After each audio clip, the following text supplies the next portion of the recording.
Welcome to the Wandering Inn, where we produce tabletop role-playing and actual play shows for your entertainment. If you find yourself enjoying the show, please take a moment to consider supporting the channel via the Patreon. With that support, we pay the cast, pay for the art and production for our shows, and are hoping to expand the number of shows we bring to you. All of your support is appreciated, and always remember to check the description for links related to the channel and the cast.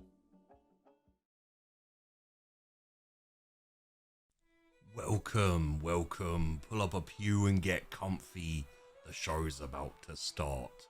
But before it does, Manor Most Foul is set in MÖRK BORG, and our storyteller for this is Sebastian Illustration, also known as Under the Sea. Alongside this, he is also responsible for the art you'll be seeing during the show. Our cast consists of Valen Vane, Pony Punch, Syrinx, and Sheepdog. I encourage you to investigate the description to find links to their individual channels and content, except for Sheepdog, who is the owner of this channel and currently reading out the intro to you. This episode is brought to you by the Blind Watchman, who kindly bought a round for the cast and would like to take responsibility for helping to fund that which you are about to witness. Thank you for watching, and we hope you enjoy Manor Most Foul.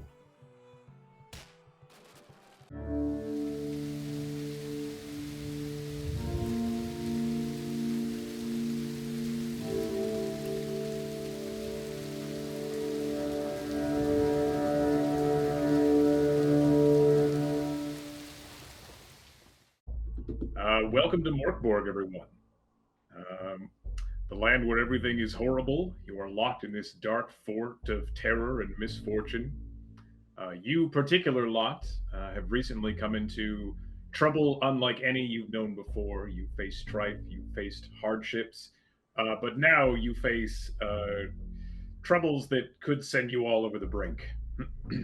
Recently, most of you served in the court of Prince Ulrich, an heir to the throne of Sarkash, the land of woods and dark shadows to the north. The prince recently received a letter, a invitation of sorts, a romantic inquiry from a wealthy baroness from the south of Schleswig, offering a chance at romance, partnership, and more importantly to Prince Ulrich, an enormous dowry to take her hand. The prince, despite his stately nation, had rather poor coffers, not great with finances, always one to pinch a penny, to pluck from a pocket, and waste away his many towering coins, seeing them disperse aimlessly into the night. At this invitation, the prince thought, well, surely this is it. This is our moment to rise, to shine, to not be just a noble, but a wealthy noble at that, a station that not all could claim. So you gathered your things, you journeyed south to Schleswig to find the love of the prince. However, this baroness was a ruse, nothing more than a horrific trap developed by one Buggum Toe, a nefarious flesh crafter from the south, intent on ensnaring the prince for some malicious aim, perhaps to kidnap, perhaps to maim and kill. Although now the threat is lost. When the flesh golem went awry and mauled the prince to death upon their first meeting in the royal suites of Schleswig, Buggum Toe thought, oh no, the plot is foiled. This has gone over my head. I must erase all memory of this.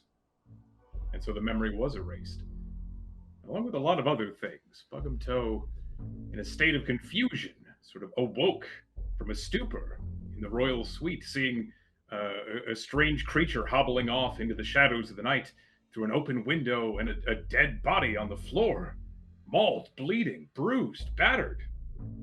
He ran downstairs to find the prince's escort, these three other souls, to tell them of the unfortunate fate that befell some stranger upstairs. Now, of course, the prince, being a noble of Sarkash, is, well, he is precious. And if anything were to befall him, his bodyguard, one Sponge Thompson, would be duty bound to destroy, to annihilate anyone who would dare lay a hand on the prince's head, let alone cause him the misfortune of death. This could not be tolerated. And so, a plot was devised. We must not let anyone know, especially Sponge. But no one must know of the prince's demise.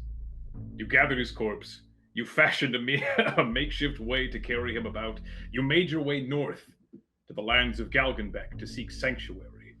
Galgenbeck being the greatest city in all of MÖRK BORG, a chapel upon a chapel, a mountain upon a mountain, a church spanning for miles and miles, a cathedral like no other.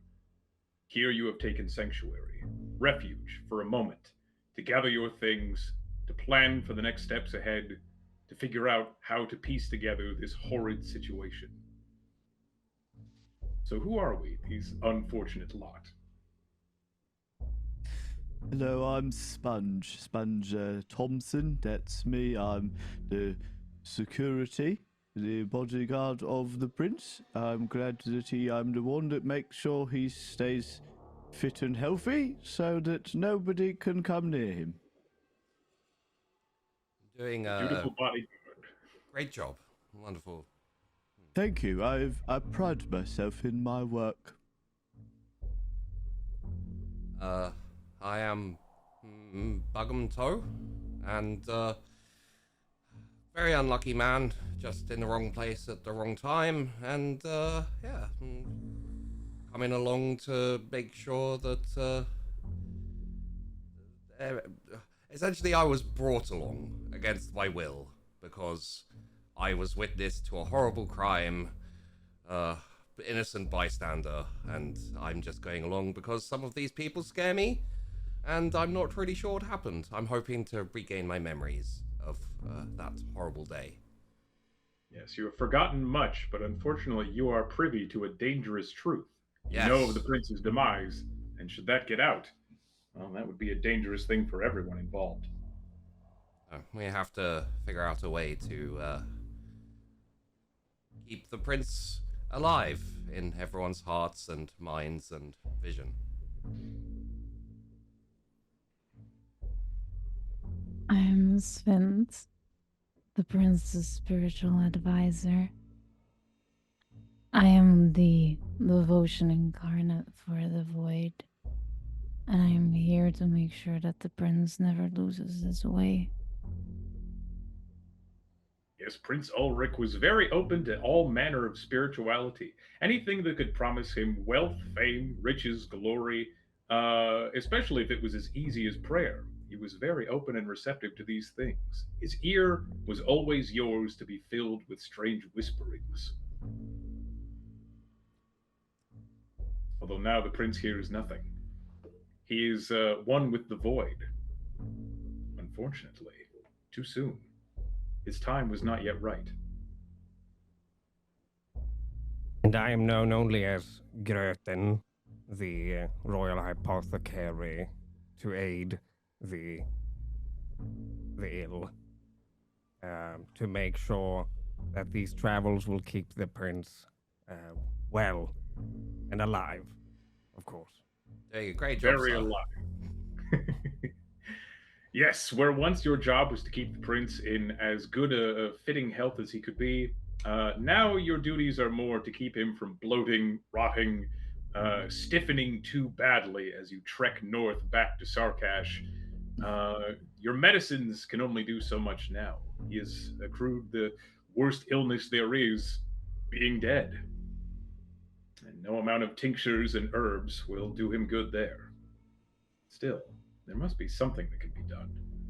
There must be something. If not, you'll all be joining the prince soon. You find yourselves taking refuge in one of the sanctuaries to the northeast of Galgenbeck. The town is abuzz. Being one of the greatest cities of MÖRK BORG, its streets are rife with peddlers, with corpse mongers, with merchants and priests and doomsayers alike, all bustling for space to roam on the busy streets.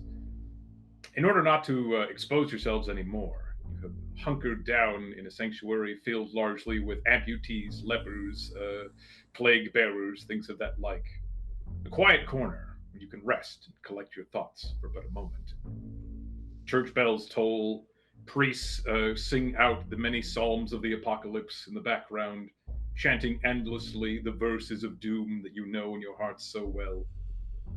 And it is at this moment that we must make a collective decision. A new day has dawned.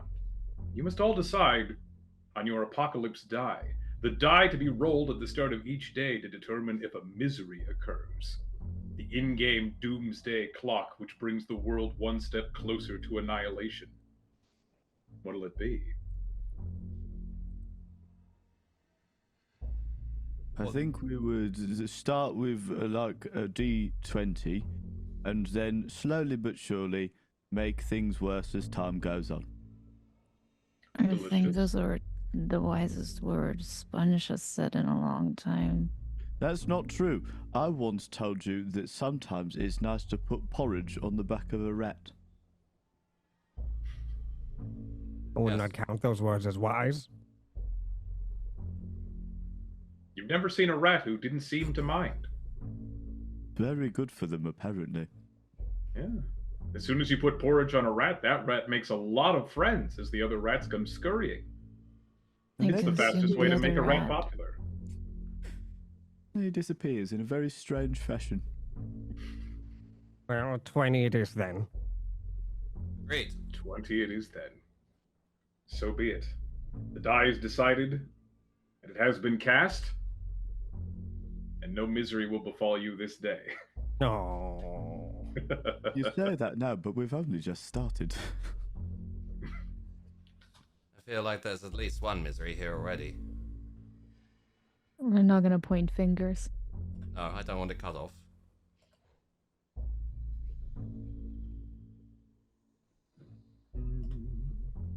Around you are many pews sort of pushed to the side of this massive church. Its cathedral walls reach high, chandeliers dangle, dripping wax splats onto the floor below, often onto the face of wretches and lepers alike, priests passing by. Great windows of stained glass depict strange, horrific monsters tearing apart the denizens of the world you occupy. Fabled heroes and villains alike, names long forgotten. Light pours through, as it is about midday at this time. You know what? It's really nice that we decided to come and see all of these poor people. Aye. It soothes my ear to hear the moaning and crying. Mm. It I soothes us suppose to know. it's kind of like singing, isn't it? Yes.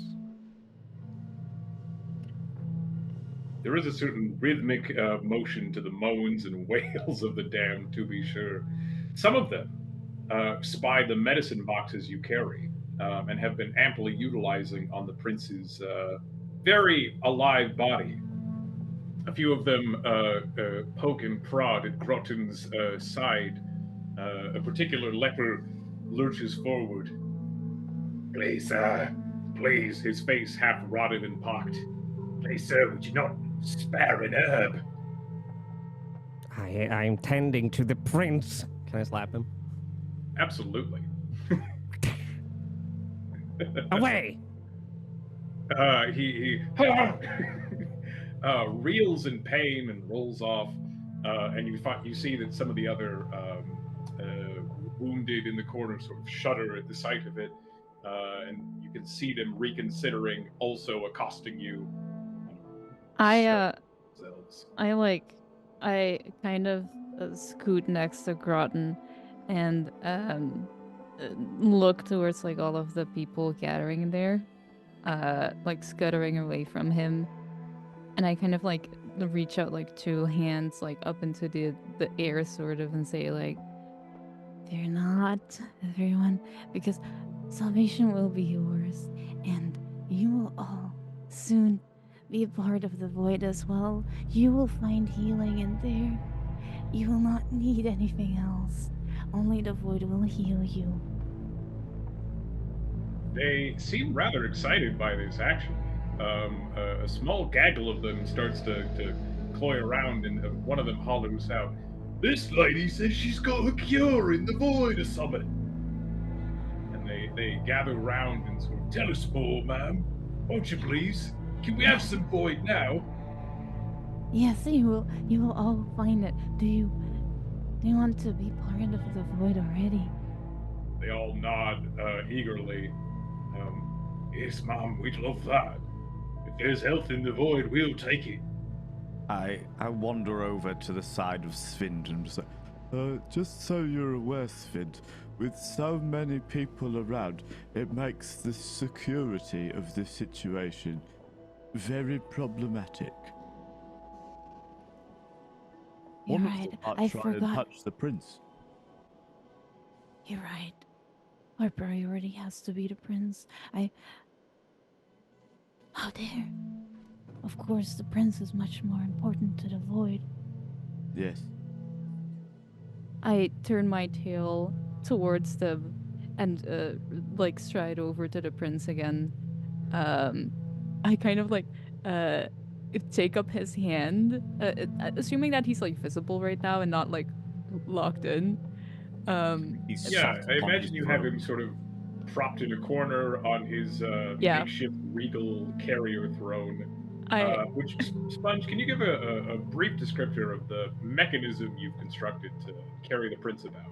Well, in order for the prince to be truly appreciated in all of the things in his ill health, I decided that he must be upon a seat. So, some description of throne was appropriate, but because of the fact that that meant that I had to get rid of my backpack, I needed to make sure that the throne was something I could also carry things in. So I went out to one of the royal outhouses, and I thought if it was fit for the royal bottom, then it would be fit for my prince's royal bottom too. So I decided to take the outhouse and put some rope on it to make sure that it could fit on my shoulders so the prince can be carried around and also do his business while sat there. A very considerate gesture to which he has not protested, so you assume he approves. Certainly do. He's very nice like that. Been very agreeable lately. And he doesn't even cover all of my stuff with shit.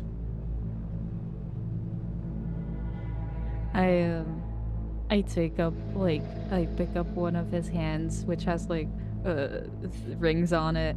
Of course, very cold to the touch. And I take up one of the fingers and like reverently like kiss the ring on it. As I like bow my head over and I say, My prince, what's been said on you, forgive me.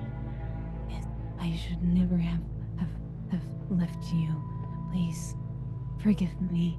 and she like kisses it again, and remains there. Do any of the lepers get closer as she moves away? It's a fair question. Most of them, as soon as you step up, seeing your sort of like size and bulk and state of like, armor and weaponry, and you look as though you've seen a lot of grizzled combat before. You can tell they know better than to press their luck, whilst you're sort of in their vicinity. That's fair. I'm just keeping my eyes on them. Yeah, they are a wily bunch. They are. And I don't want the prince catching anything. He's already very ill. Of course, right. You wouldn't want him to catch something nasty in this wretched place. Sven, do you as you take hold of the prince's clammy hand and kiss upon his ring, is there a sort of longing to like connect with his soul in the void, or is this more a ruse for show for all the people watching? It is there is a connection because I feel like it's morning and I would like to give help the prince with his morning prayer. And so I think I remain there muttering like words as I do give him like a morning prayer as I would when he would still be alive. Yeah. Yeah. Yeah, you remember his many repetitions. His prayers were not always the best, but you had a certain admiration for his like direct assertiveness in prayer. Always very steadfast in what he wanted and how much of it he wanted and how quickly he would want all of it. In that fashion, he was very spiritually inclined. Yeah. So I think she'll be saying stuff like, the void will give us everything, and the void will give us nothing. We will be granted eternal bliss and eternal misery because one is the same and the same as the other. We will deserve everything. The world will fall to its knees and rise in the same time. And you, for a moment, you sort of look up from his hand ever so slightly, and it almost seems as though his head sort of like nods and bows in response. But then it lilts a little too far as he starts to slump forward in his chair. She takes that as a sign and like bows her head and like scurries back a little bit of like, I've been noticed. Like I've been acknowledged, that the prayer is done. And she like scurries back a little bit and then like straightens slightly more to turn to the others of our little entourage. Yeah, Grothin, you can see that the prince is he's bloating again. You do your best to keep him in the shade, to keep him out of direct light, to keep his rot to a minimum and his rigidity as slowly encroaching as possible. But he will become quite disgusting very soon. You can spot as he sort of lurches forward in the chair, a few maggots drip from his nostril. Oh god. Yeah, as all this was happening, I was sitting like just fixing his feet and just like on his leg area, just trying to clean. And if I see that, I'm just gonna like take out, just make him look appropriate as much as possible, and straighten out his neck if his head fell over, and care for him as much as I can in that moment. Could I use my whatchamacallit, the laboratory now, or do I have to go and get some ingredients? It's presumed that you probably have some active ingredients on you at the time. Okay. Then I would like to do that if possible. Absolutely. And for that I roll correctly. Yes. It's a D8. Yes. We'll roll a D8 to see what sort of tinctures you can create today. I got a 7. Today you can create Hyphos's enervating snuff. Mm-hmm. A delightful powder. Okay.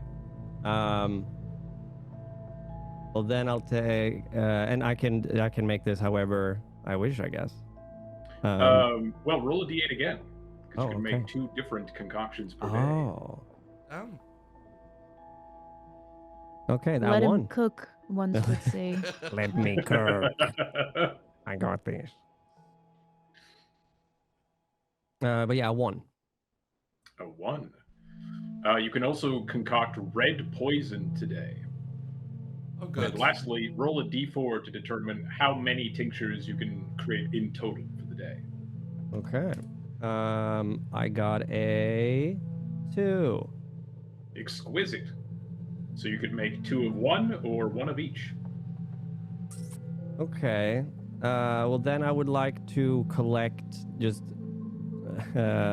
bandages and toenails and whatever I kind of find in there, like that's left by the sick people, and make 2 red There's poison. bandages all over the place. Yeah, and make 2 red poisons out of that.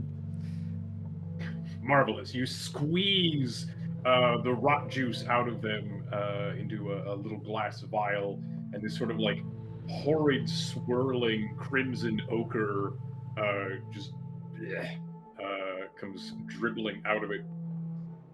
You don't need much, but it'll certainly do. Perfect. So glad our doctor decided to make poisons. It's What do you mean? They're his medications for the prince. He's very ill.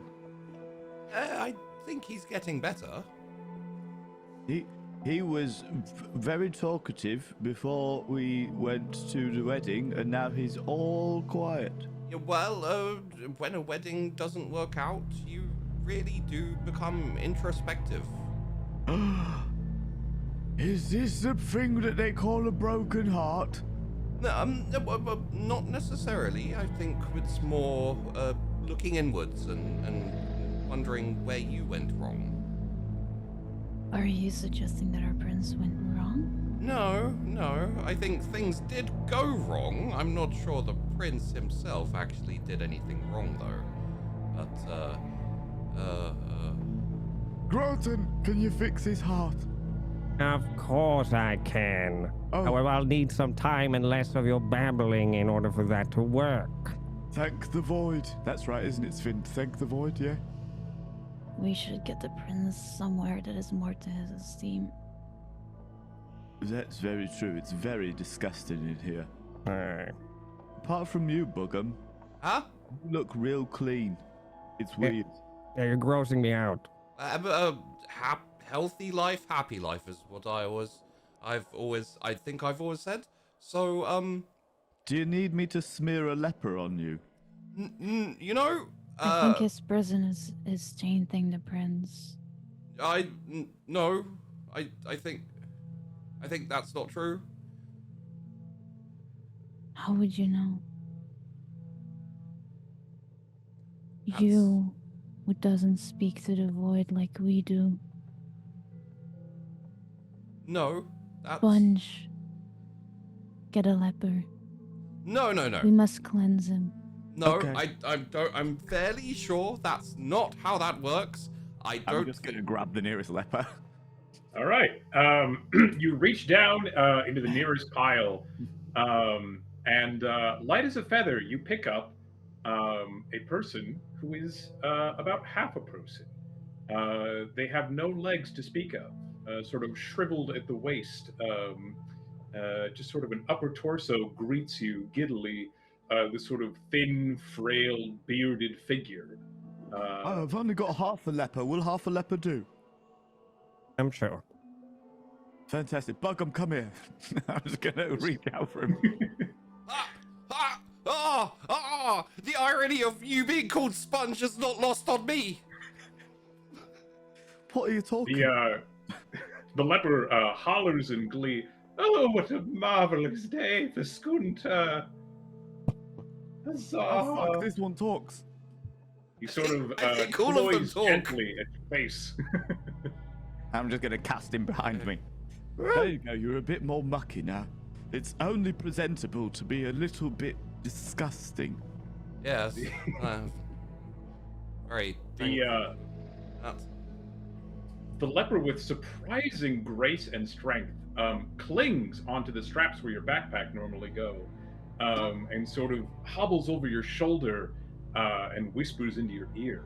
The rest of you notice that this leper, very strange, has no eyes and a series of long nails in the empty sockets in his head. He sort of squelches out, "Oh, what a thrill that was for Scoonter. Oh, if ever you wish to do that again, my boy, you have my leave to do so. You're very strong." Say, You're very welcome, but in the nicest way possible. Kindly piss off.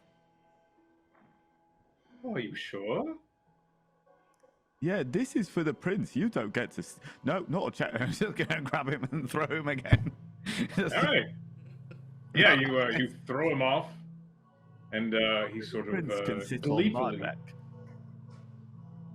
he gleefully wheezes through the air and splats against the side of the chapel. And he grabs, he scuttles over other lepers and sort of scooches his way, arm length at a time, towards Grutton. He says, I can see, and he sort of spins to like look up at you on the floor, on his back. I can see, my boy, and he lowers his tone. You're in a bit of a bind. Your prince here, and he pokes at the prince's feet, is in a bit of a sorry state, I can see. I get down super fast on all fours. I scutter really close until my face is this close to the leper. And I say, speak another word, and those will be your last, and you will be with the void. Oh, Scoonter is well acquainted with the void. A marvelous place it is. Have you been? I have not been blessed as such, but I will get the privilege, and I will feel its all-encompassing glory. I'm sure you will. I've no doubt of it, my dear. Still, your predicament is all the same. You Is he seem talking to be about in the a prince? bind. No, don't worry about it. Oh, that's good then.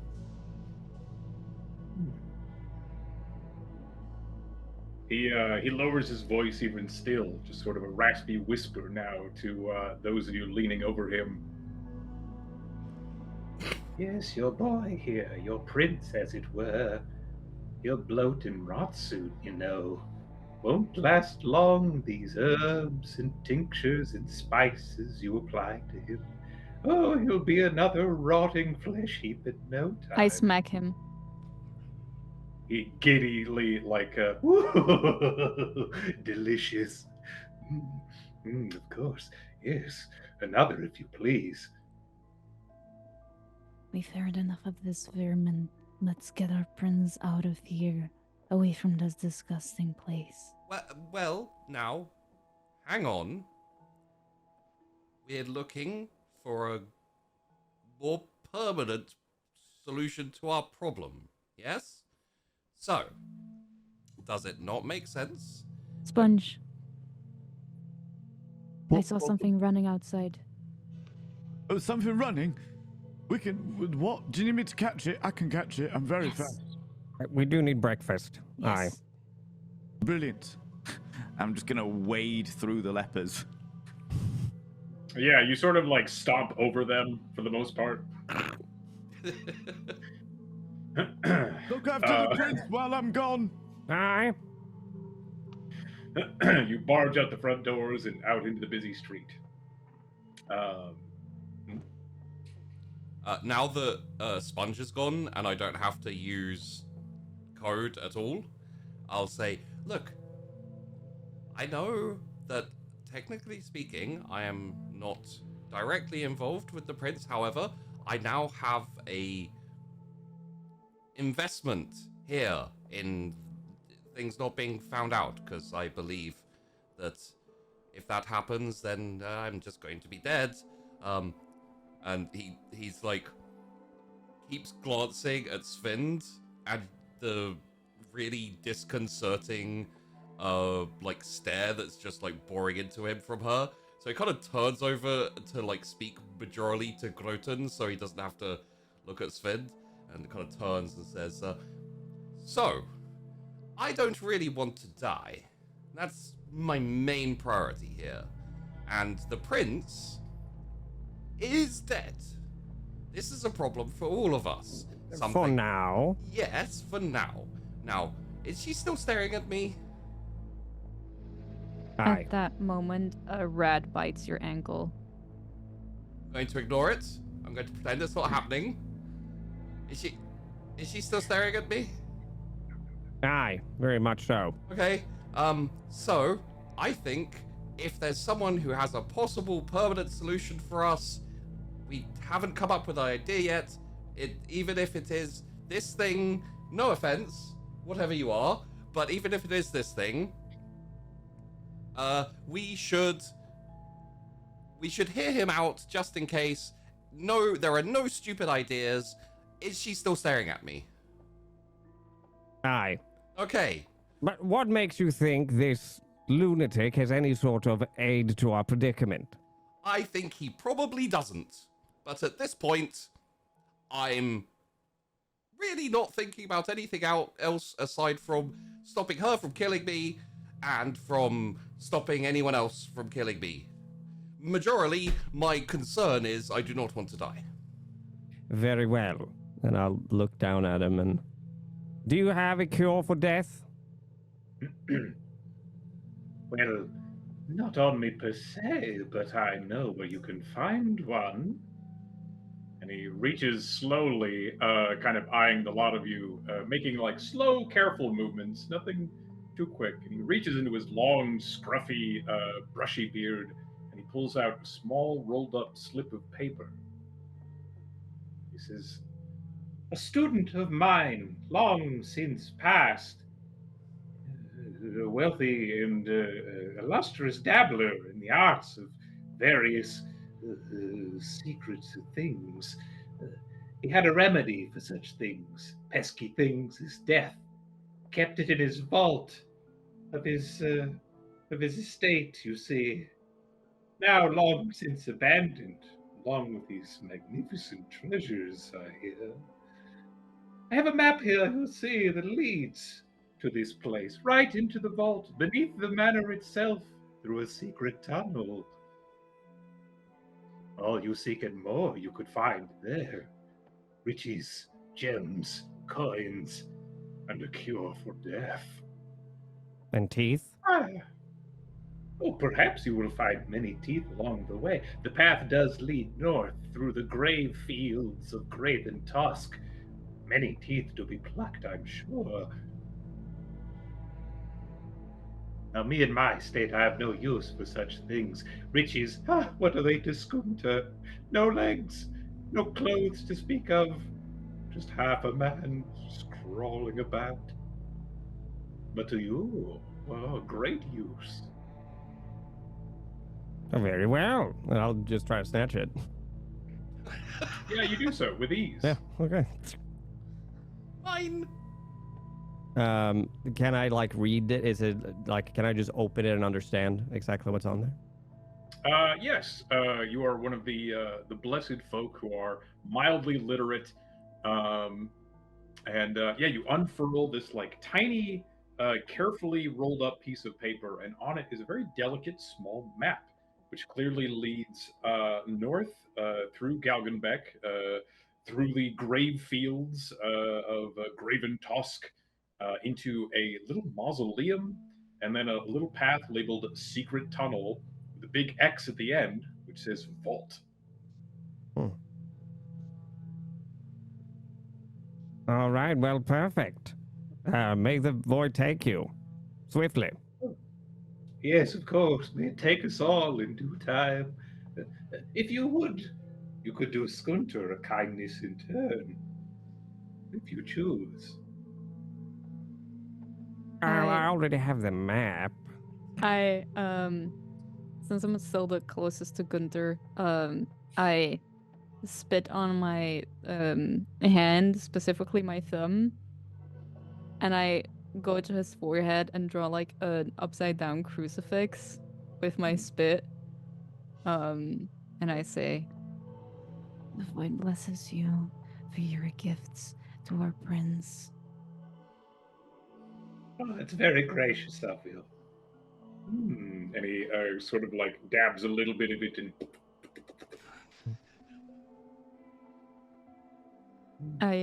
I stand up again. Turn towards Gruten and say, The void has spoken. We should find this treasure. I agree. It's not like we have many options. And only, of course, for the gold for our prince. and she glares at Buggum. Well, it sounds like you've finally found a solution. Good for you. So I think I will. You don't need me anymore, so I should probably just head off to go and yes, be about my business. My lord, Scooter I found an old cloys at your badger. shirt. You found what? I found an old badger. It had just been hit by a cart, and I thought it would be nice and, well, it was a little bit nice. Wonderful. Plumper than most. Is that a skunk? It looks. It's black and white, and I'm told that everything black and white is a badger. Perfectly done, Sponge. I am sure that Buggum over here would love to eat it for breakfast as he stays with us to journey further. Oh, that sounds fantastic. It's always good to have friends, Buggum. You stick with us, or I might have to kill you. Right. Well, badger breakfast. Going on an adventure to. Friends stick together. Yes, friends stick together, Buggum. See? Yes. Yes. Yes, Boggum, friends stick together. And Scooter pokes your cheeks a little bit. I have no idea who you are. Scoonter! He cloys at your shirt a little bit and sniffs heavily. You've the stench of secrets on you, boy. And he pulls himself up with his arms up to your ear, grabbing onto your shirt, and whispers very quietly so only you can hear. Tell me, do you partake in fleshcraft? No? Oh, me neither. And he drops himself on the floor. Yes. Also, that stench you smell is not secrets. It's lepers. Leper. And in my defense, I didn't want to shower with one anyway. They don't mind. Not really the point, is it? Who knows? Our prince Well- is getting agitated. Oh no, not the prince. Is he okay? I think he will be much better when we leave this room. Hit me with half an arm inside this old whatever it is that I think is a badger, like trying to prepare it for breakfast. Not that I know how to cook, just absolutely. Oh God, is he all right? Sponge, you best take and carry the king now. Hand the carcass to Buggum and let's get out of here. Here you are. You're our new chef. Oh, I can't touch the prince like this. Grab another leper and just wipe. Lepers. They're like towels. Come on, my lord. Time to go. Where are we going? Oh, that is a good point, isn't it? Because the prince, while you were gone, Sponge, the prince actually told us where we have to go next. Oh, that's amazing. He's very smart. He's very, very smart. Yes. Well done, my lord. Well done. Always thinking. Where are we going? The Lord knows of a place that has more treasure for him to acquire. And we all know how much it would please our Lord if he could get even more. Yes, he does like the shiny things, does the prince. Yes. All right, my lord. Well, you point the direction. I will go. Well, you can't point the direction. You're technically facing backwards. Well, one of you will have to point the direction, and I will go. He drew a very handy map, which we can follow. He drew a map. Aye. It's amazing. My lord, you are so talented. I remember the days when you were finger painting with the innards of prisoners. You were so beautiful. Sponge, But now Sponge, you're painting maps. shh, shh, shh. The prince is quite tired. You're boring him with your words. Sorry, my lord. I think it's best that you start walking. Okay. Nobody disturb my lord. Shut up, leper. Nobody disturb my lord. Kicking lepers out the way. Shut up. He's very sensitive to noise. Shut up. Yeah, they most of them by now are very afraid of you, and they clear a path immediately, scuttling over one another to do so.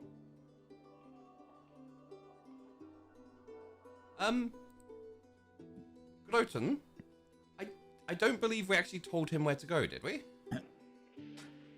Oh shit! No, we did not. No, we should follow him. Yes. Sponge! Once again, Sponge barges through the door out into the street. I believe we are following and try to catch up with him. Turn left. All right. If we're allowed to, if not, please tell me. But as we all scurry to follow Sponge, Bugham's still holding the badger. As we run, I'm wearing like full like black on black robes that it's so bulky that you almost can't see anything. And as we pass by one of the stalls or even people, I want to quickly just like with a hand from my robes snap 2 pieces of like, I don't know, bread or anything used for breakfast. And as we get to Sponge, I want to just like, I imagine that Gruten and Svend are like maybe a bit towards the back, and she just like hands like like sleight of hand hands Gruten a piece of the bread because she knows they won't have to eat the badger for breakfast. Thank You you. give me an agility test as you pilfer some items from a few carts along the way. I am not very agile. This can only go well. Oh.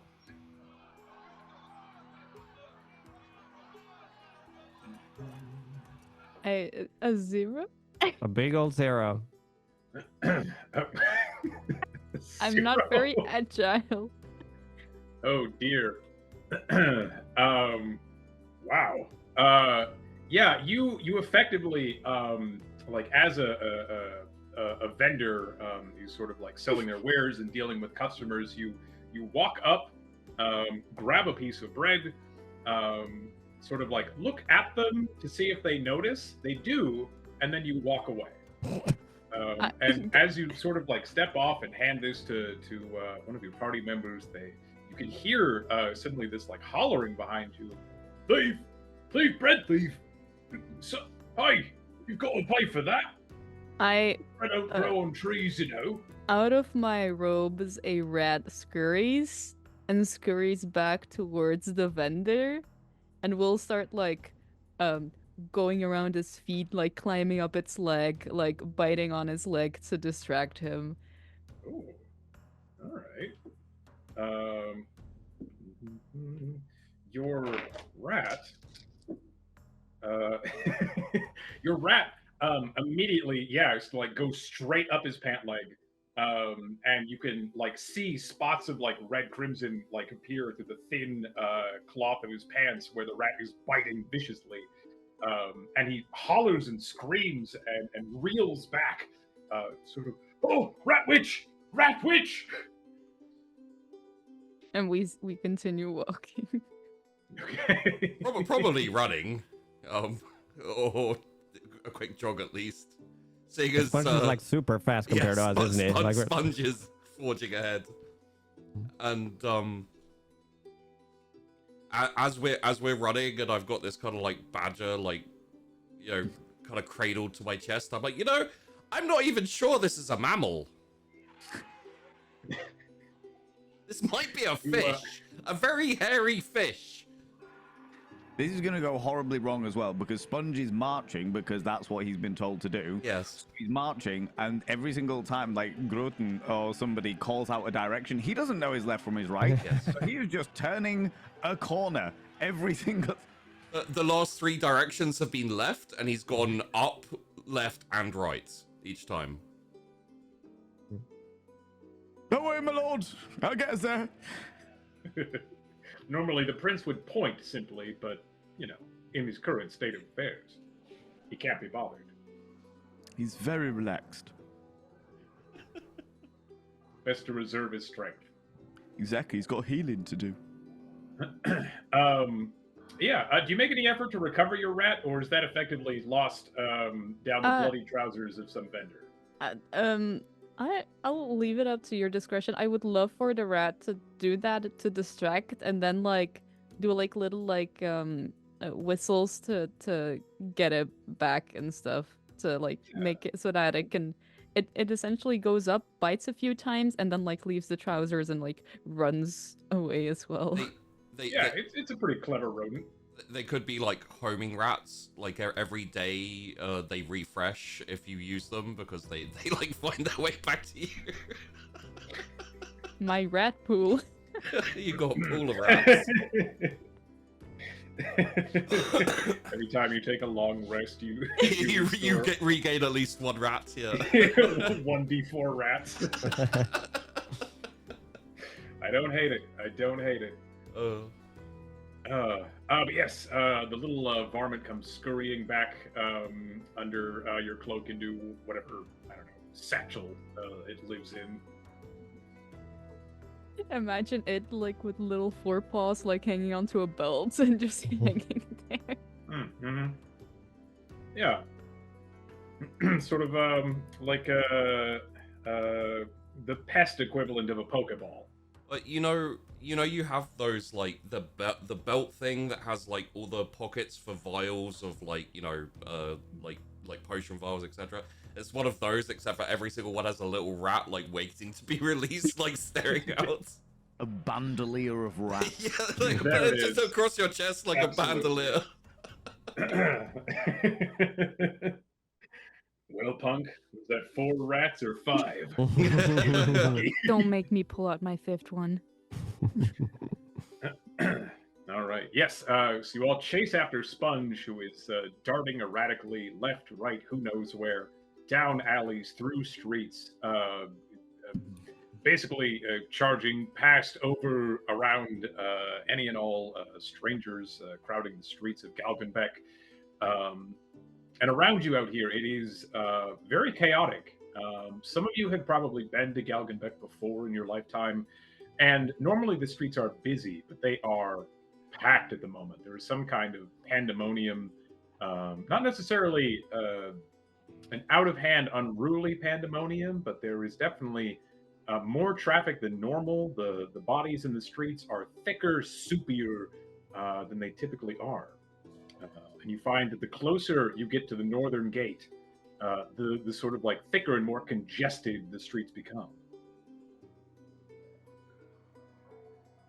I've never been here in my life. I'd remember. Naturally, yes. You can't forget a place like Galgenbeck. Yeah, never would. As I'm wandering on through, every so often I just throw a punch at somebody because I think they've touched the prince. Just, what have you done? Get away from him! He's very holy and royal and stuff. Undoubtedly, a few of them must have touched the prince, and you don't have time to summarily execute them, so a punch will have to do. Do you consider this a warning? Half of them nod, sort of. Yeah, as you approach the northern gate, it is now in sight. This sort of like great steepled set of towers with a large gate in the center. You can see that the streets are blocked for quite a ways, and a massive queue has formed at the gate. Both people outside and inside appear to be squabbling with the gate guard. And it is practically at a standstill. Sponge, could I get a strength test from you to push past the unruly mob? 17. Oh, 7, not a problem. You like water, like a knife cleanly through a pork belly. You slice through, you shove aside, you pummel in the face anyone who dares stand in your way, and you form a clean, neat walkway for all your party to follow through this mob of people, just sort of shoving Very and heaving. Important person coming through. Go on, off here. Go on. And even at this pace, which is remarkable compared to the standstill of all the other like peasant folk around you, it still takes several minutes to sort of like trudge and shove until eventually you reach the gate proper, whereupon a series of sort of like armed priests of the Church of the Twin Basilisks stop halberds in hand, crossed very officiously. And you can see the gaggle of people at the front are all hollering and shouting at the guards, saying, "Let us leave. We must pass. We require passage." And the guards are adamantly not letting anyone through. Sometimes like battering people to the ground. What's going on? What's going on here? A peasant sort of turns to you and says, "Would you believe it? They're not letting anyone through either way, in or out. They say gates closed for the remainder of the day, and it's not to be open till tomorrow." Well, I can see that the gate is open. It's just people that are in the way. Yeah, I mean, I'm one of them's. I got to get through. Can't be stuck here all day. I got places to be. I woke up to one of the guards. What is going on here? We are required to leave. Yeah, you approach this sort of like ironclad war priest in their like fine serpentine regalia. And at your approach, they sort of like ready their halberd a little bit. And through their like massive helmet, you hear the titty response of, "Halt there! None to go, enter, leave. Any sort of passage is forbidden for the remainder of the day and night."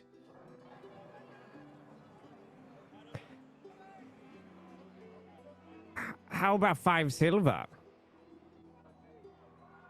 The figure does not flinch, move in any fashion, and they just sort of repeat the mandate again, word for word. I guess I just turn back to the rest. I don't know what we're going to do here. How about 5 silver and a possible badger? I look back as he says that. It's sort of like raise it to show the badger. You can see the helmet like move slightly to observe this thing that you have sort of lifted up temporarily, and you could see like an aversive like from the guard. You do not seem pleased at whatever that is. Mandate aside, I would not eat that were I you. Can I ask, why is no one allowed outside?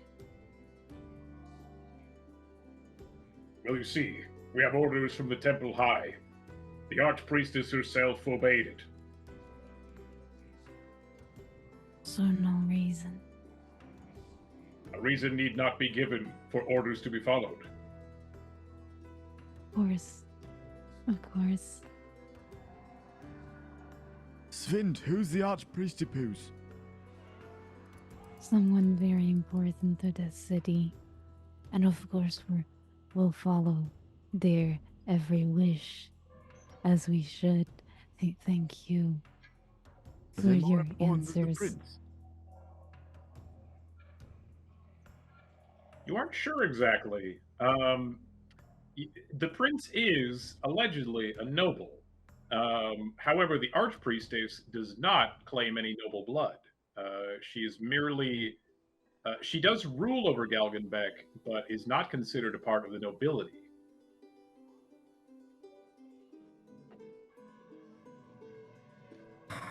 Should we seek audience with this priestess? Or perhaps Sponge could just take care of the trouble right there. How many guards are there? There's a few, like, basically, like, there's a lot of priests kind of helping out who are just sort of like, you know, offering up like a meat shield against the mobs on either side of the gate. But there are effectively like 2 of these big brutish boys. She turns to Gruten and quietly, so that the guards can't hear, says, The void works in subtle ways. We shouldn't make ourselves known. Okay, well, could you tell the void to hurry up? The prince isn't getting any younger. I am a mere vessel. I cannot tell it to hurry up, but perhaps we find a way somewhere else without finding this priestess. All right, Bergen, Since you seem to have gotten us into this trouble, could you get us out of it? I don't remember that being my fault. Yeah, Bugum. Are you denying your fault? I merely said that I don't think it was my fault. I don't remember things happening that way where it was... You wish to be reminded of your fault. Oh, I'm okay. I will... Yes. Well, I've never been here before. If you do remember, you dragged me to this place. I don't know this place. I don't know anyone here. I imagine if I wandered up to... What was it? A priestess? The archpriestess of Galgenbeck, yeah. Her? I imagine I'd be executed for just existing. I don't remember asking you for scapegoat here. It could be a goat. I don't know. I don't remember asking you for excuses here, Bergam. Right. Just make sure we get through the door. Well, I offered them whatever the hell this is, and they didn't take that. I have no money. I have very little in the way of skills. Let's have a look. What do I have? And kind of like start going through my bag. Like, I have some water. I have some food. Why do I have this thing? I don't need this thing. I have food on me. I don't need this. And I just put the. I don't know. We don't need to know what it is. It's a badger, probably, maybe. And then pull out a little box of tools. It's got a few little bits and pieces in. And then I do have a silver crucifix as well, which I pull out, and I say, I have this. I don't know how much it's worth. I'm not sure what it is or where it came from, but I have this. Does this help? And I can, for a moment, you see the guard sort of eye that quite a bit, and are you folk with the church? Yeah. No. Yes. We're a party of religious zealots taking the prince to convert to whatever your religion is.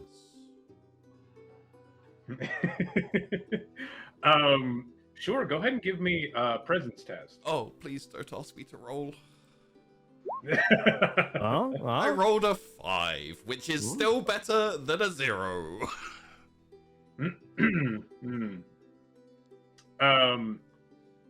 The guard sort of like nods and goes like, "Ah, yes, the envoy of the zealous prince. I see." Yeah. And he looks over at the other guard across, the other armored sort of like war priest, who is very busy also dealing with sort of a merchant caravan trying to pass through, and sees that they're sort of occupied. Look around and kind of step up to you quick and say, "Listen, you hand me that. You can get through." Deal. Deal. He plucks it, shoves it in a pouch real quick, says, "Right, just them. On you go." And Tell you what, this priestess is very kind. I start going to walk, and then I look at Sponge, and I'm like, yeah, okay. And I pick up the badger again, and then I walk through. I'm taking the badger with me. I just don't want him to be annoyed with me, honestly. He gave me food. I'm not going to eat it if I can get away with it, but I'm going to keep carrying it, because otherwise he'll ask. I feel like at that moment we locked eyes and we both looked at the badger. Yeah. And then I looked eyes again, and you were you've like, got like the doe eyes, kind of like, oh, you're not going to take it, which could easily turn into murderous at any point. yeah, you're not entirely sure whether it was, really upset that you weren't going to take it, or I'm about to kill you. Like it was Yes. that middle ground look. Not entirely sure. As we pass through the next to the guard, I kind of like give a little head bow and say like, "Fate be upon you." And I May the walk. apocalypse strike us all with unrelenting fury. Yes, unrelenting furries. Don't like that in this hat.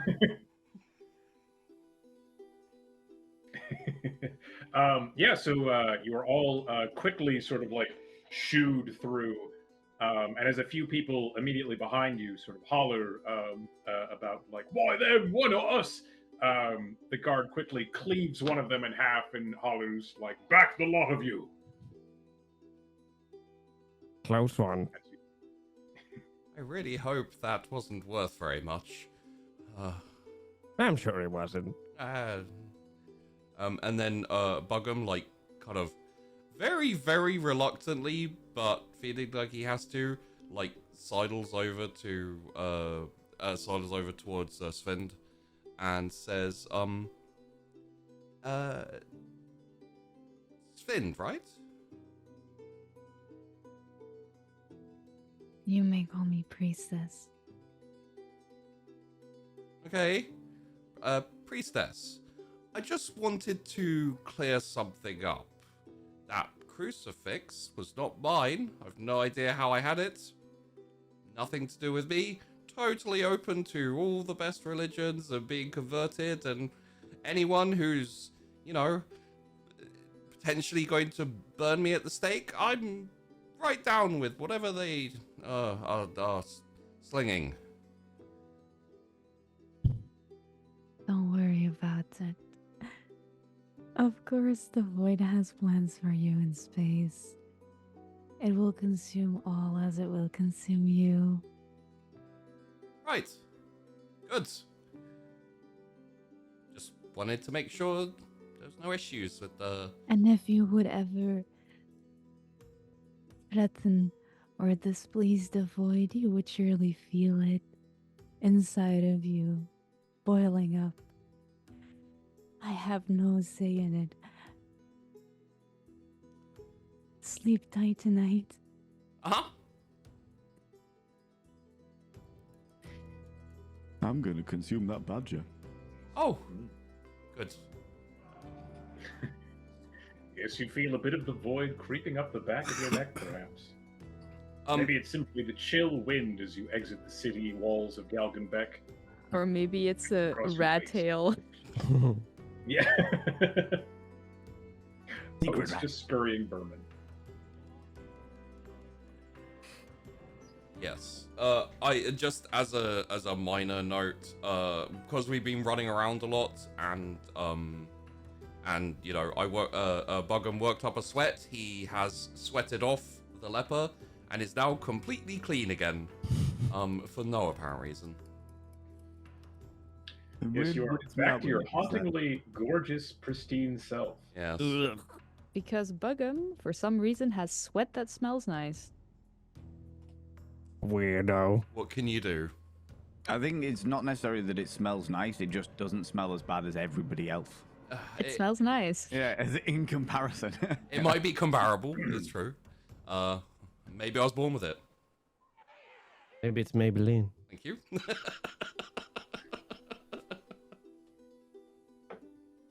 Maybe it's Borg. Maybe he's born with it. Maybe it's leprosy. Oh dear. All right. So yeah, you take some steps out into the fresh, pungent, odorous rancor of northern Galgenbeck's fields as you descend the mighty mountainscape atop which it is built. There are many winding roads leading out and away from the city north, down what is often referred to as the Screaming Hill. Dotted along the landscape are many crucifixes, cages attached to tops of tall poles or trees, people gouged on spear tips and lances alike, speared and gored into the sky, dotting the landscape with just a myriad of misery. And many of them What's your favorite are attraction? still alive and well, well, not well, but alive, and hollering in incessant agony. Look, my lord. People that are dying. It's great, isn't it? Soothing. Oh, you always enjoyed the screams of the poor when you were young. I remember those days. That's not to enjoy. Exactly. He's very quiet today. Let him rest. He's had a long enjoying... hour. Yes, he's enjoying in silence. Oh, is it a religious thing? Of course, if the prince wishes to be in silence, he is probably thinking of all the great things he will do. That's a very good point. He's getting older now. He's getting more and more smarted. He did also draw a map. It's very draining. Very talented is the prince. You've never even drawn a map, have you, Sponge? You wouldn't know what it requires from your brain. I've never even seen a map. I'm not going to lie to you. Patience never even held a pen. What's a pen? There we are. Nothing to worry about. Oh, that's good. Is it for people that are all noble and stuff? Yes. It's like a weapon for words. Weapon for words. And you're not a word, are you? No, that's true. I'm not. I'd So like it's to not a kill weapon word. for you. I feel like that would be quite an interesting experience. Easily the most profound thought going through Sponge's head all day. To kill a word. What a feat. I feel like he lingers on that thought for quite a while.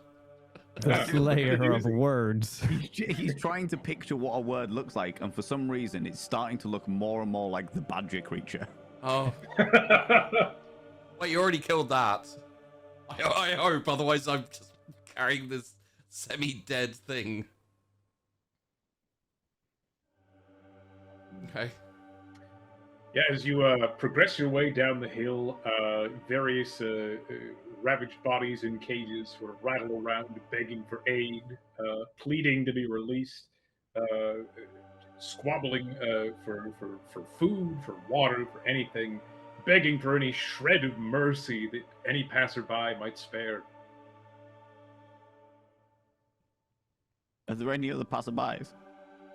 Passers-by. It's mostly just you. There is the large crowd that you're quickly leaving behind you, sort of clogged up at the gate, being denied passage. But you seem to be the only ones leaving Galgenbeck at the moment, so it's very quiet. You sort of have this like attentive audience of cage dwellers all to yourself as you saunter by. A rare treat.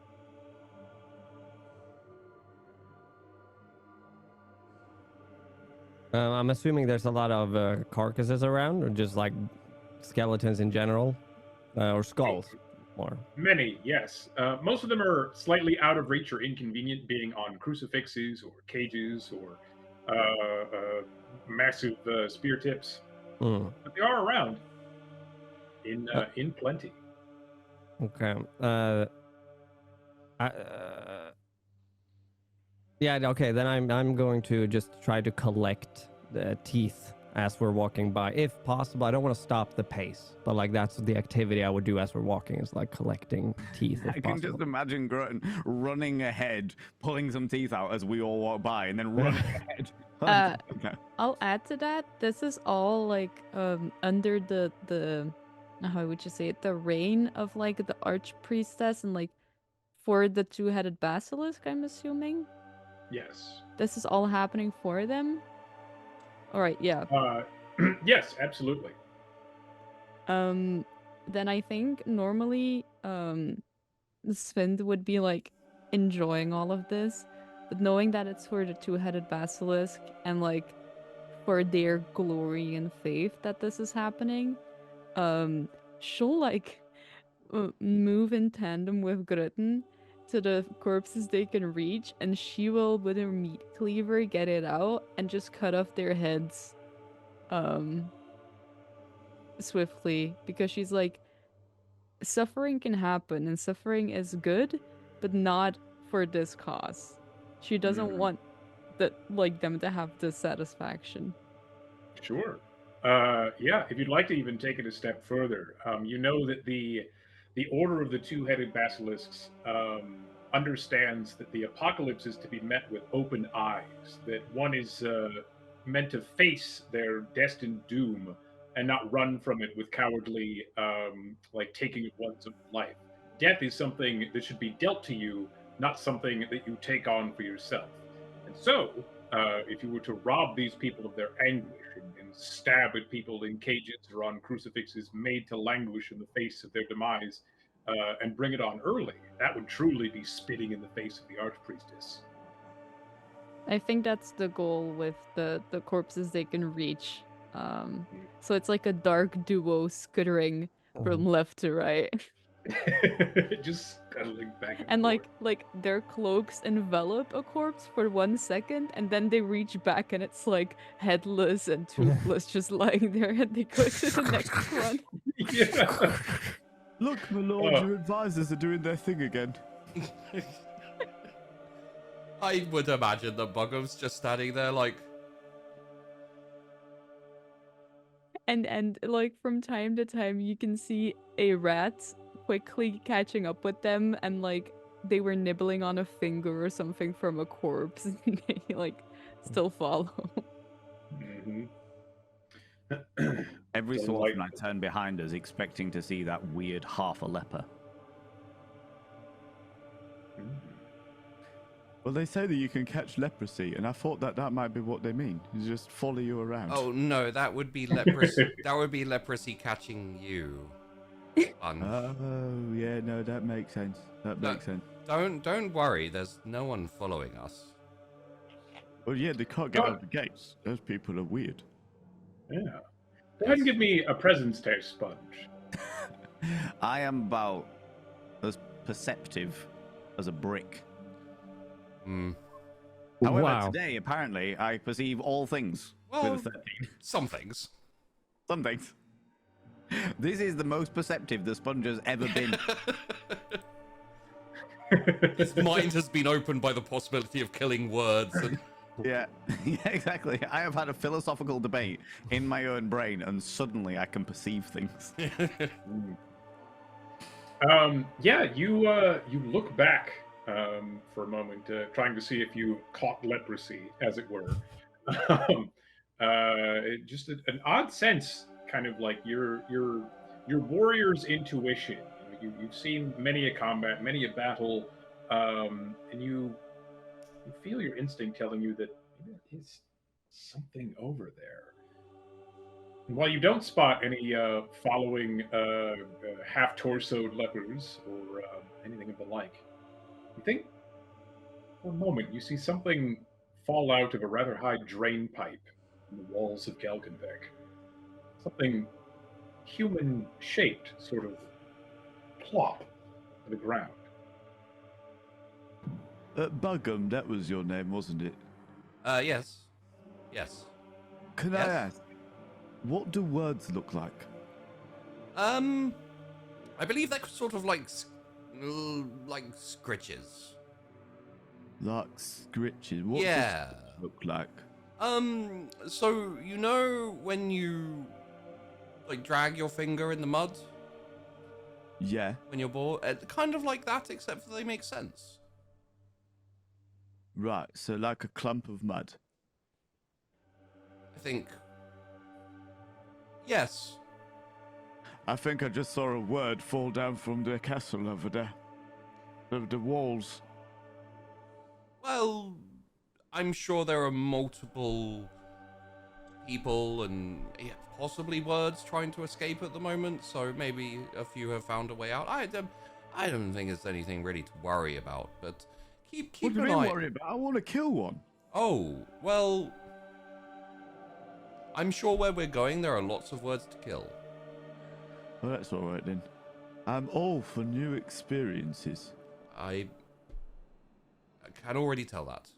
I hug him in tight, and I'm just like, Oh no, I mean it's Sometimes you've got to really appreciate, like, being in the moment. It's all Help! right. Get very passionate and squeeze a little bit. It's all right. Sometimes you've got to see all of the things. Murder! These I'm things. being murdered! Just Help! As we're chopping teeth, I just hear like, Sponge, quit it. Come on. What? Keep up the pace. Oh. Sorry, Buggum. No, my fault. It was, wasn't it? It was your fault. Yeah, no, it's true.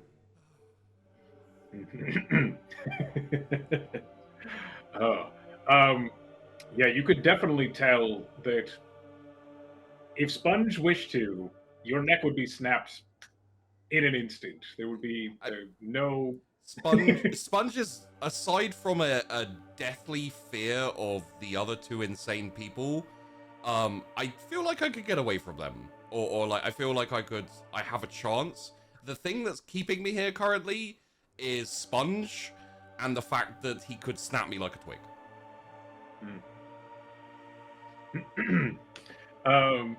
Relatedly, Gertin, you find 11 teeth in collectible condition.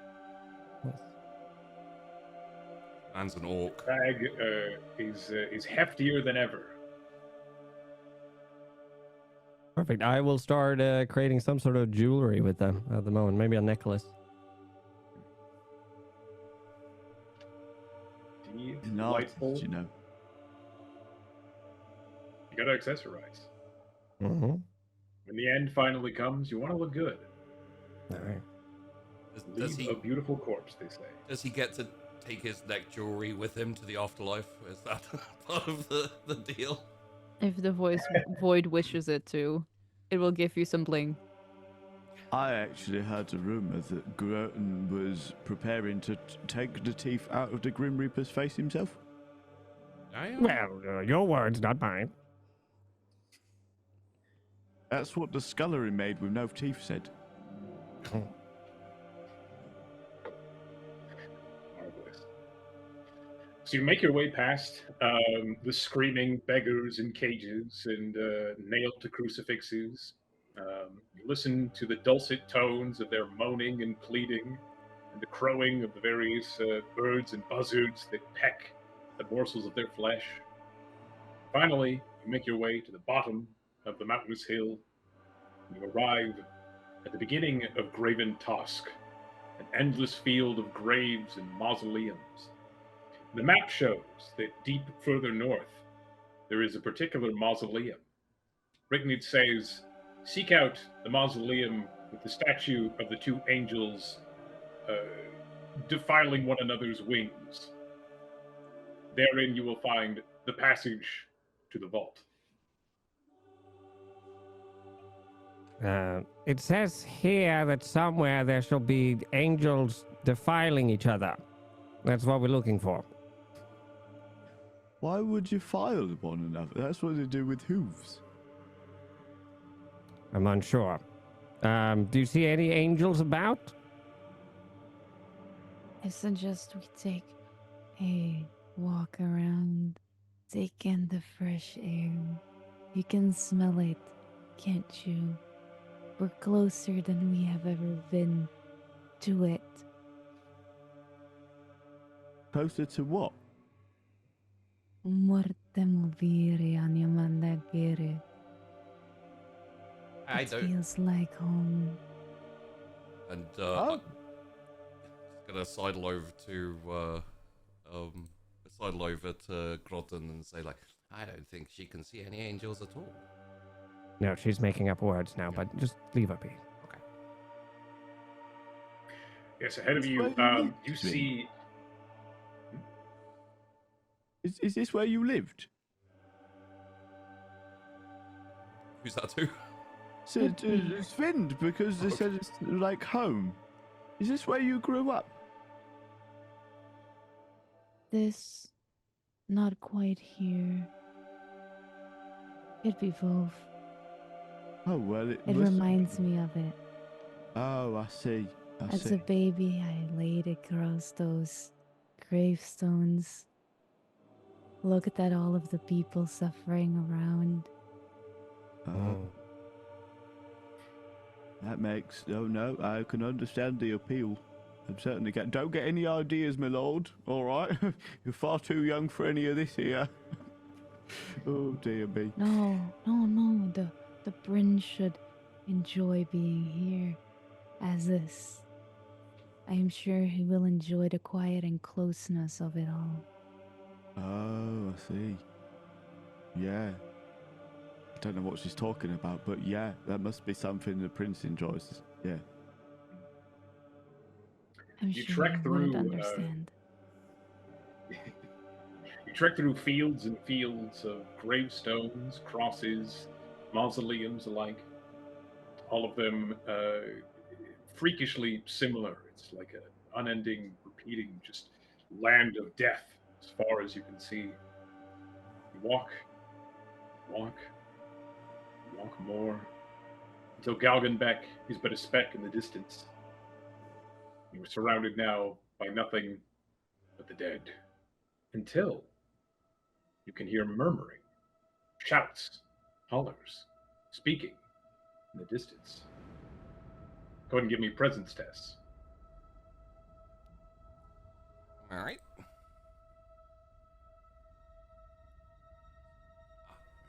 Well, I got a 7. I can we just not have Syrinx ever roll over again? Oh. And yet I still rolled lower than you. I got a 2. Syrinx got a got a 3. 3, but I think there's some pluses And in there. Sponge somehow is just like locked in. Because I'm Yeah. still looking out for words. They might be crawling up behind us. Literally, I rolled 2 times and both of them were 1s. Yes, yes. Yeah, there's a sort of like rolling mist and fog, and as you sort of look around for the source, you're startled from behind you. Voice says, "Who are all you lot then? What you doing, roaming around the graves?" You swivel and turn. You see a haggard old man with sort of a shovel slung over his shoulder, a lantern at his side dangling. A gravekeeper, a tender of the grave. Oh, look, it's a digger. Aye, that be my profession, but what is yours? What you got there, lad? We're here Trying to pilfer? paying. Don't mind him. We're here paying respects. Right, you doing a drop off then? No. More would a you say drop that? in. Or a drop by. A drop in, drop out deal. Drop in, drop out. Well, that do sound like thievery then. You're not here to deposit that lot. And he points his shovel at the prince of all people. How dare audacity. you? Do not raise your hand towards him again. I'm gonna bite his face off. Oh, hold on, Sponge. Not now. Are you sure? listen, if He you- said the prince was dead. You don't worry, my lord. I'll eat him. I think he was pointing at you, Sponge. Oh, okay. That's That's Oh, I've been in this business for 40 years. I know a corpse when I see one. That lord's gonna hit as, him. as dead as a doornail. I'm Then gonna you're- punch him. How dare you? Well, ooh, all right. Are you having at him? Yeah, full on, but just lamping him in the face. Don't you say Okay. it's about my lord? Sure. God, Lamping Sponge, him in no! the face. Go ahead and roll me a d4. I love how Gritton doesn't want it, and I'm fully encouraging it. I got a 4. Oh. Okay.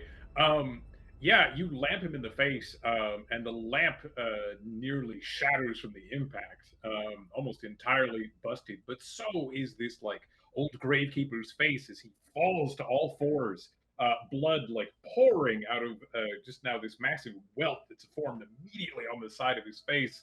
He spits up blood and teeth, and so you is thieves. I'll do it. I'll do you lot was grave robbers. Help! Don't say Help! such rude things about my lord. I need the lot of you. Well, actually, someone roll for initiative. Not it. How do we No. roll that? I'm not. One of you will make an agility test. Oh no. I'm not even sure Bug'em is evolved yet. So. Yes, he is. Oh. I've got a -1 on agility. I don't feel like I should do it because I've already technically punched him. So Yeah. As soon as he punched, but I would just like hold Bug'em and just push him forward because I know I'm not gonna do shit. I'm like, oh, Oh. okay, all right. Okay. Oh. All right. I rolled 2. Two? amazing. I think I rolled a 0 and I got a 2. Yeah, All doing right, well. marvelous.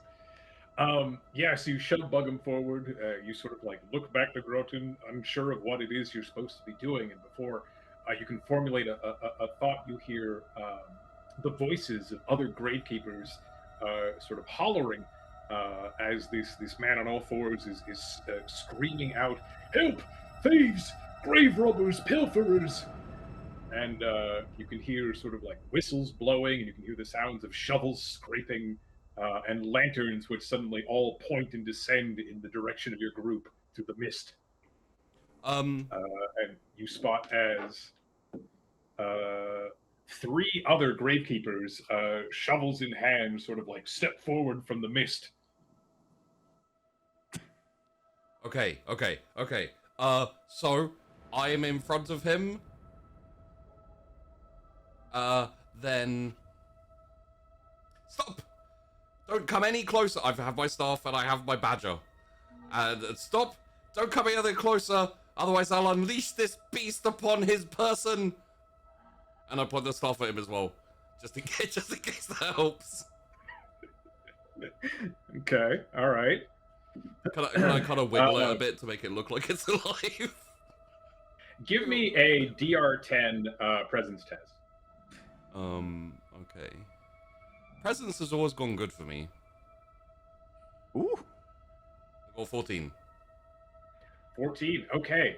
Yeah, you shout that out, and something about the formation of the crypts and mausoleums causes your voice to sort of like boom and echo a little more than usual, and it sort of like bounces around ominously through the mist and the fog. And as all these lanterns are pointed on you, strange shadows are being cast on the mist behind you, and you cast sort of a terrifying figure for but a moment as you holler, "I will unleash this fearsome beast, beast, beast." I have tamed this demon from the depths of the void, and I shall unleash it upon this poor unfortunate wretch if you do not comply with my wishes, and fuck off! You see the lot of them pause for a moment and take one step forward, and one of them says, "Now listen here, there don't got to be any trouble. You leave our mate alone, and you put that corpse back where you found it, and we can all go our separate ways, you hear? Don't go say up the on the C boat." word. He was very rude. I hope you're talking about Bug'em. I'm fairly sure they're talking about the demon that I have here. They want us to right, yeah. return it to the ground. It's You're talking about this, correct? The unholy demon risen from the grave? Well, we don't want none of that neither. I tell you that much. You keep that thing on a leash. This is all a big understanding, you see?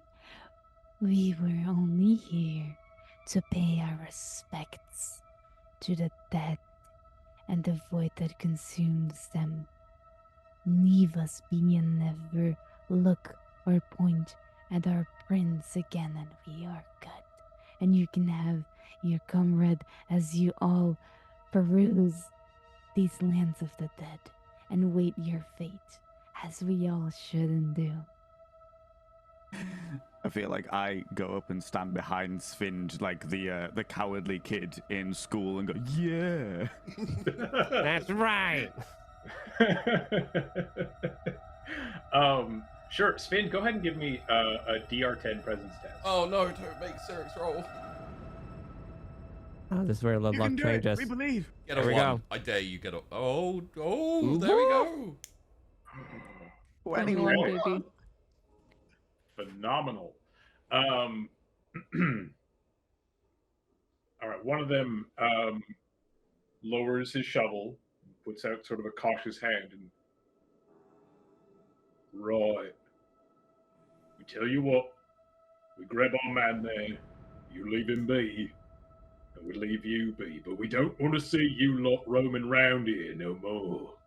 You go on and go about your business. Is that a fair trade? You will not tell us what to do. Only the void will tell us what to do. We will find who we need to pay respects to and leave you to your judgment, as it will await you as well. And learn some manners. Right. We'll do that. And he sort of carefully, like, come on then, come on. And the man whose face is now just like a swollen, mess, sort of hobbles towards the voice of his comrades. You sort of pick him up and, right then, off with you and off with us. And let's not do whatever this was again. Yes. As a power move, I would like to keep standing there until they leave. Okay, there is sort of a long. The gravekeepers will turn to the others and. She's awful scary, isn't she? God. Yes. Yes. Right. Well, as long as you're not gonna defile anything else. Absolutely no intentions. Don't We worry. honor about it. death. Speaking Right. of defiled, do you know where any angels are? Do we know where? What? Angels, have you seen any? What's it look like? I'm not sure he knows what an angel looks like. There's a moment where absolutely he just sponge freezes, and suddenly all of these calculations start appearing in front of him. He's just like, They're like half bird, half woman. Oh, which oh. is. Well, there's lots of them around. Plenty. I believe there's 2 of them doing something to each other. 2 of them, you says. Maybe that's One of them, very gingerly, one of the ones sort of standing off to the side. Oh, it's just to the north a ways. You can't hardly miss it. He points at everything. See, that one has some manners. I appreciate you. All right, very good. We appreciate the cooperation. Is Sven still gonna like stand there determined? like this, we're having like a friendly conversation. Sven's just standing there with like a rat in one hand and a cleaver in the other, just like the girl from The Ring. Yeah, dead eyeing them. Because Sven just stand there, I'm just gonna grab and be like, "We'll be on our way then. Thank you." Yes, there's lots to do. Lots of defiling. Yes, us too, lots to do. Yes. Don't worry, Oh, my lords, yep. you can execute them later. Right. Okay. They sort of carefully, looking back over their shoulder, wander off back into the mist. I am as we also leave, aside from probably Sven, who's still doing the power move. No, Gretten is I'm just dragging. Dragging. Come on Oh, now. Okay. I will also look back, but my look back is longingly, and I'm like, man, I wish I was part of that group. Help. I'm with crazy people. Just They're blinking furiously, like. Guys, if you're in trouble. Just keep blinking. I do find it hilarious that the only thing Sven manages to do successfully so far is be creepy and like scare people away. Maximally, yeah. called Very method acting, effective. baby.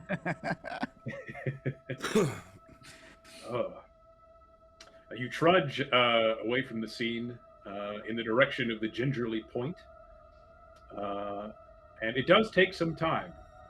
But eventually, you spy a particular mausoleum of exquisite craftsmanship, atop which are an enormous statue of two angels tearing each other's wings from their backs in sort of like a circling, spiraling struggle, a duality of pain and agony and fury. That doesn't look anything like a chicken with tits. No, no, it does not. Although this is the right place, I reckon. And I'll just look at the map description up and... I believe, Sponge, it's called something called artistic freedom. It means you don't have to depict things how they actually should be. What? That's stupid. Yeah. How is anyone meant to know this is an angel? I think... It's a very good point. Yes, no, I'm not sure. If they're meant to know, they know, Sponge. Oh, is it a religious thing? No. Oh. Maybe I'm religious then. Do you want to find out? No, I shouldn't. My services are required to the prince and the prince alone. Yeah, but after you've sorted the prince's religious-y things out, then yeah, sure. Is there like a door here, or like what's the entrance for this thing look like? Yeah, there is a pair of large, sort of stone doors. Have they're ornate, knockers upon them, handles, and magnificent scroll work depicting various poems and sonnets of the entombed. Did you say there was door knockers? There sure were. I was trying so hard not to make that joke. Straight up just gonna knock. I know. Is this how we do it then? we literally just stopped talking about angel tits, and it's like there's a giant knockers on the front of the door. I was trying so hard to scramble for any other word to describe them. Go grab those knockers, boys. Both hands. Go on. One on each. Bang, bang, bang.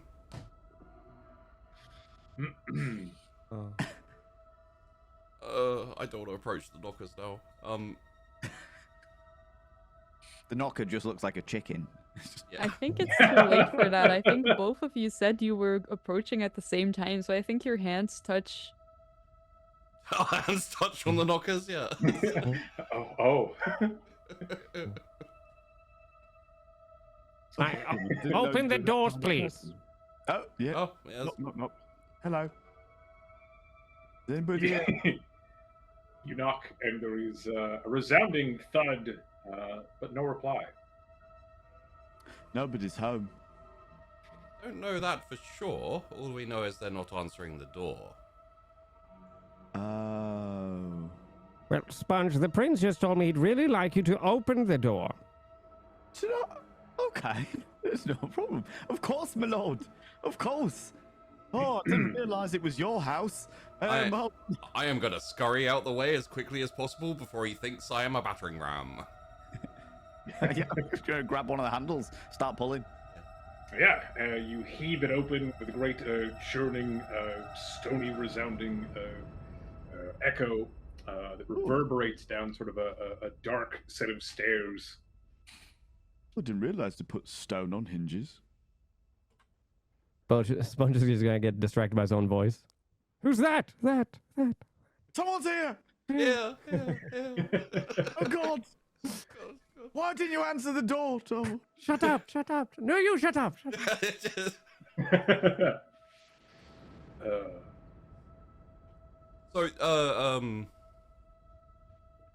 Inside is just desolate.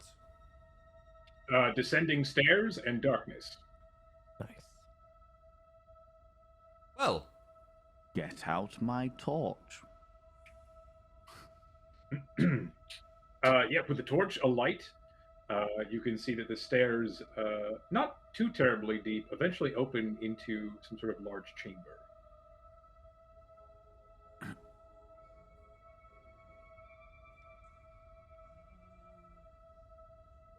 feel. How tall is the corridor down? It is, I'd say, roughly about 9 feet, and spacious enough for 2, maybe 3 of you to stand shoulder to shoulder. Because I feel like Sponge is quite a tall person, like approaching 7 foot, and I feel like the throne on his back will add a few feet to that as well. So he's just like hunched down. Sven Despite the fact that it's ridiculously tall to everybody else, he's just.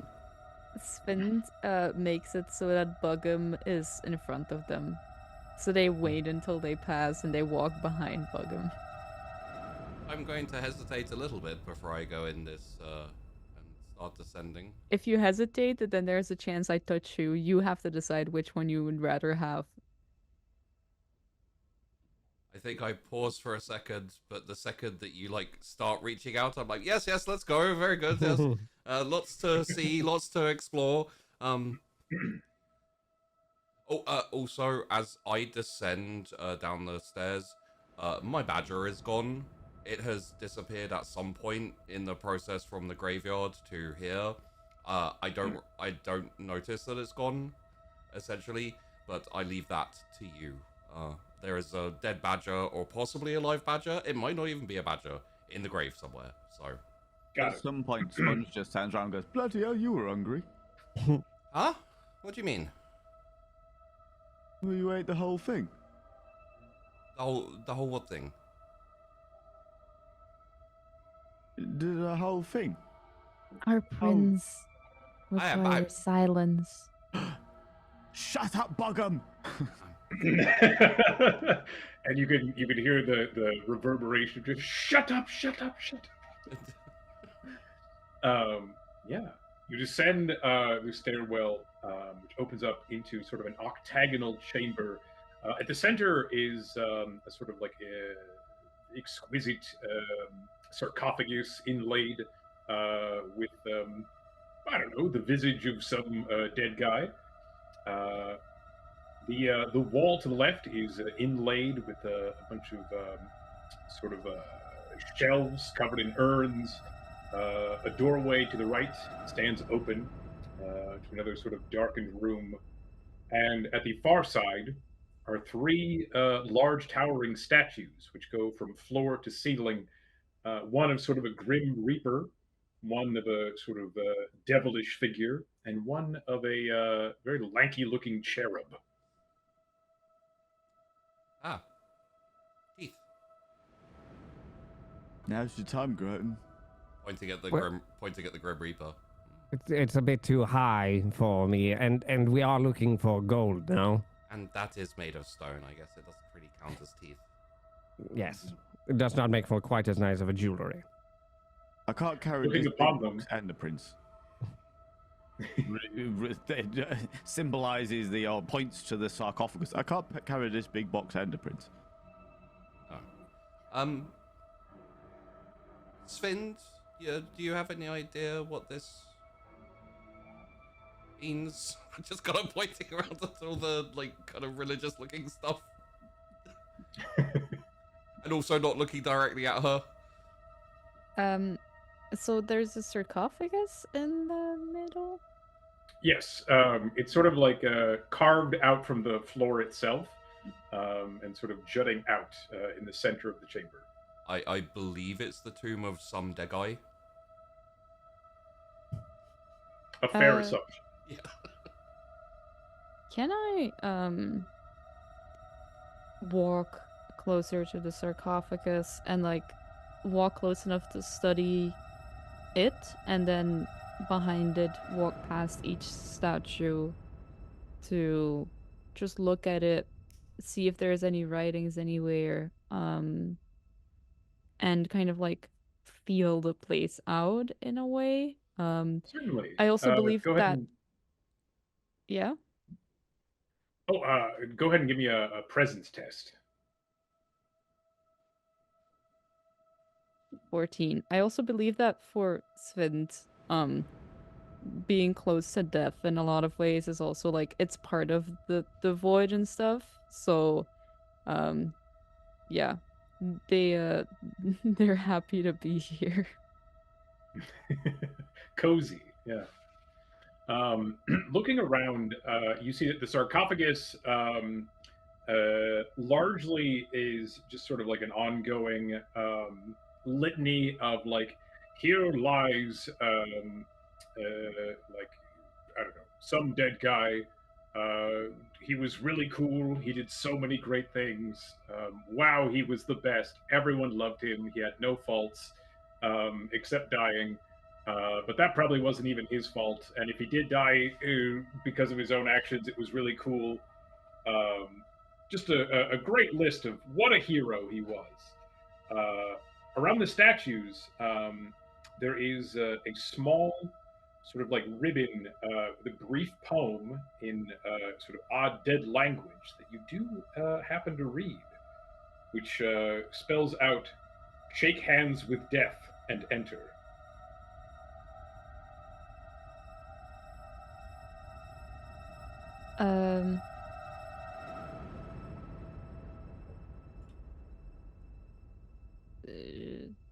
She will walk over to the Grim Reaper statue and I guess she can take the hand. Oh, thank God! I thought I was going to be a guinea pig again. You're close. I was thinking of it, but then I was like, this is like religious stuff for her. Yeah. I feel like I'm right behind you at like every step, just so that you've got light to read. That is literally it. Yeah, you grasp the stony hand of the depiction of the Reaper, Death, and as you do, you can feel a slight swivel in the statue's arm.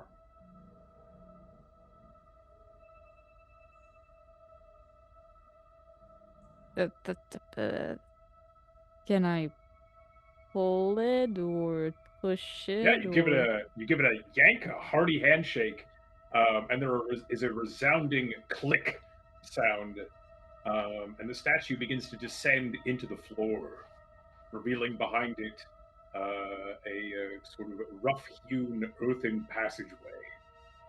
Ah.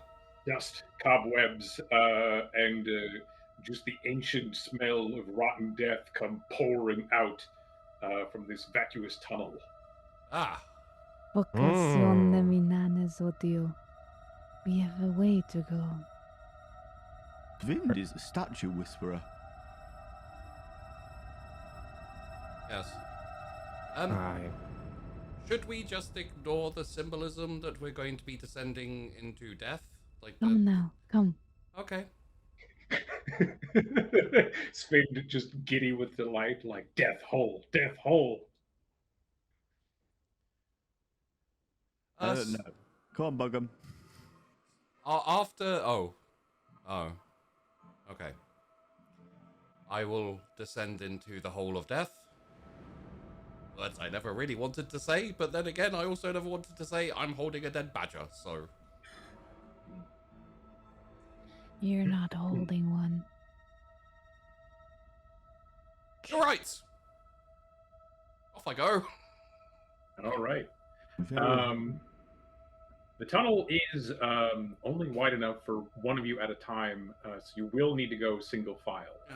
What is the order of operations? Well, I'm going first, aren't I? All right. Because otherwise I'm either going to be ripped apart or possibly something worse from one of the other two. They all kind of creep me out at this point. Gotcha. Spin to second. She's right behind me, isn't she? I would say big guy third. Yeah, because we all need lights. I would say Sponge third. Sponge third. Is it tall enough to get down with the prince, or do I have to take the prince off my back and carry him separately? You will have to do a little hunkering, but it is doable. Okay, that's right then. Quickly, as I'm behind Sponge, can I just get a status check on what the prince looks like at this point? Sure, give me a presence test. Okay. Hup. 1! What the hell? Prince looks great. He Never looks looked fine. healthier. Almost looks alive. He's actually alive Yeah. again? Genuinely, like as he's sort of jostling about on the back of Sponge, you're sort of looking at the prince, sort of face on. There is a sort of like lively rhythm to him, and for a moment, you surely because he's still bloated and he's still like you can see patches where like within another dozen hours or so like his sullen cheeks are going to start caving in and his puffiness is going to increase and various gangrene and bacterial things will start taking their toll. But for a brief moment there is a sort of lively sway to and fro. I'll be very proud of my work. Yeah. Looking good. Your tending to him has kept his rot to a very good minimum, and he does. You can take pride in that, knowing that you have kept him rather lively looking, all things considered. Good.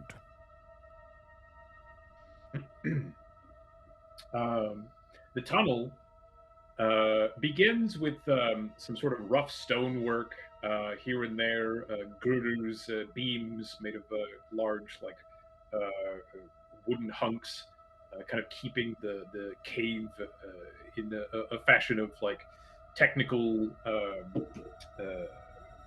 togetherness.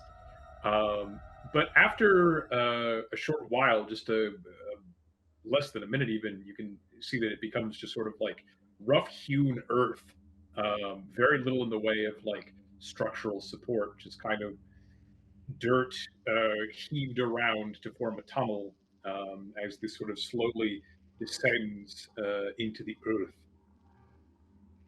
After about a minute of walking, your feet plod along the dust and dirt, the smell of rot and graves, freshly baked into the soil all around you, permeating your nostrils. You hear the stony statue begin to rise behind you. And a familiar chuckle of a half-leper. Enjoy the manor, friends. Have a lovely time. Perhaps I'll see you on the other side. Can you recall leprosy? Not now, Sponge. Oh, you've caught leprosy. Well, you've caught that one. Or perhaps he has caught you. Now the only way forward is forward. The only path to salvation is to continue in the dark of the tunnel with the flickering light of your torch. Above, after a while, marching for hours, you can start to hear the rolling of thunder, the pitter-patter of rain. It begins to gather at your feet inside of the tunnel.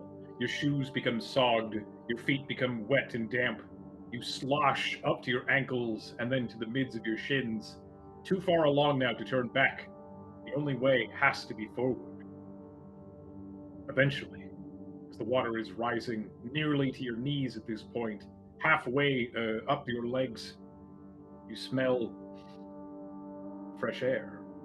You hear a breeze. Clearly, you can hear the thunder crack in the distance and the rain pouring on the topsoil above. You see the flash of lightning flicker through a small hole. You must dig, or you will surely drown and perish. Hold my torch.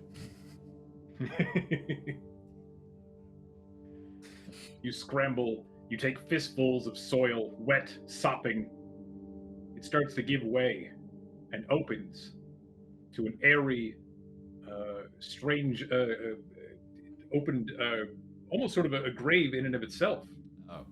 You emerge surrounded by disturbed soil and various bits of strange, tattered garment wear in the mud as you slop it aside.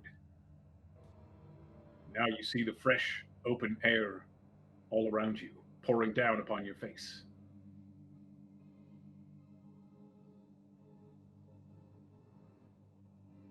Are we moles?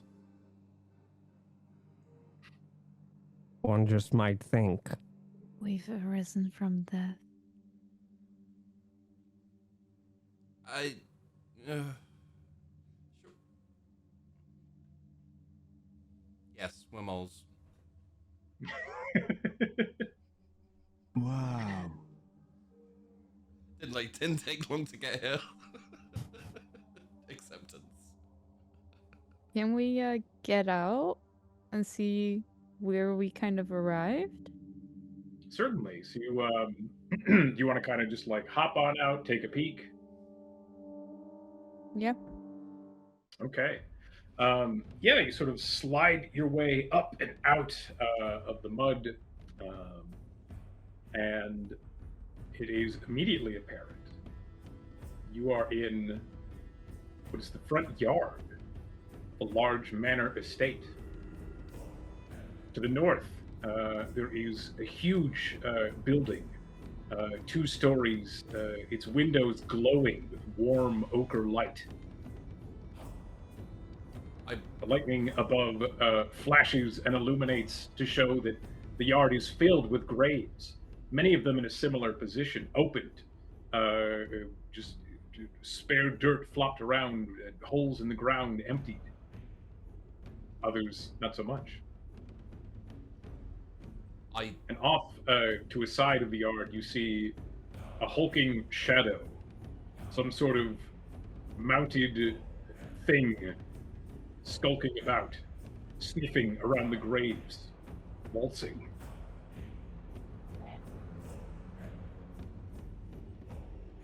And we all see that skulking thing, right? It's like pretty apparent. Or is it just Sven that's seeing that? Has anyone else popped their heads out? I would try to get out with the rest, yeah. But I'm blast, Okay. so I'm...